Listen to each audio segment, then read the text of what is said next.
Semua ibu tentu mengharapkan kehamilannya berjalan lancar. Moms mungkin sudah berupaya sebisa mungkin agar janin tumbuh sehat hingga proses persalinan nantinya. Akan tetapi, bisa jadi ada kondisi yang menyebabkan masalah pada janin. Sejak kehamilan pun moms bisa mewaspadai tanda-tanda ada masalah pada janin. Seperti apa indikasinya? Simak penjelasannya di video ini.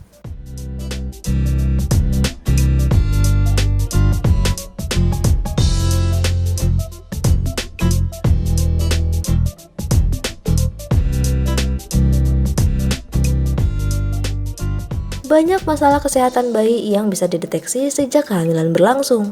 Prosesnya dilakukan saat antenatal care atau pemeriksaan kehamilan. Pemeriksaan kelainan pada janin bisa dideteksi saat usia kehamilan memasuki 20 minggu.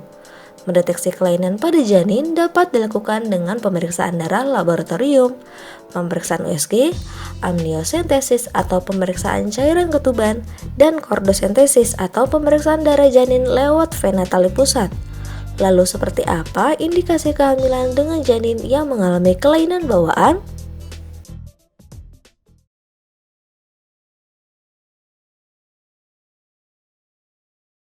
Ini harus kita sadari bahwa itu selama kehamilan tersebut itu ada namanya pertumbuhan janin. Selama kehamilan itu kan ada fase-fasenya.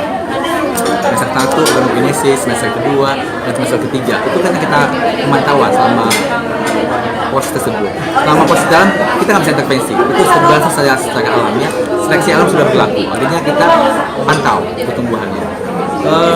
Jadi makanya pentingnya pemantau secara sonografi, misalnya secara USG, itu dilihat pertumbuhan bayinya apakah sesuai pertumbuhan dengan sesuai semesternya. Kita akan lihat pertumbuhan organ-organnya satu persatu tadi. Kemudian dia screening secara fetal maternal. Itu kita lakukan misalnya pada usia 12-14 minggu. Kita lihat gitu. Karena juga ada risiko-risiko seperti Down syndrome. Itu kan meningkat pada kasus wanita yang misalnya hamilnya di atas 34 tahun, high risk pregnancy. Itu kan juga sekarang udah ada namanya prenatal NIPT, non-invasive prenatal test.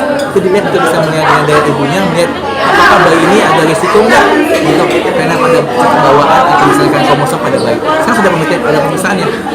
Jadi bisa sekarang lebih screening itu lebih awal bisa dilakukan. Tapi tentu juga dengan pemeriksaan sonografi. Kalau perlu bahkan kita lakukan namanya pemeriksaan amniosentesis atau kolusintesis dengan mengambil air ketuban atau darah dari pusat untuk melihat apakah jika curiga kita misalnya dari segi USG something kayak ada sesuatu yang berbeda ini, kita bisa konfirmasi ulang lagi dengan pemeriksaan tersebut. Jadi banyak penelitian yang awal bisa dilakukan tapi nggak bisa semua juga pasti terdeteksi, tapi paling nggak kita bisa men-screening lebih awal pada beberapa kasus komunitas yang apalagi yang mayor.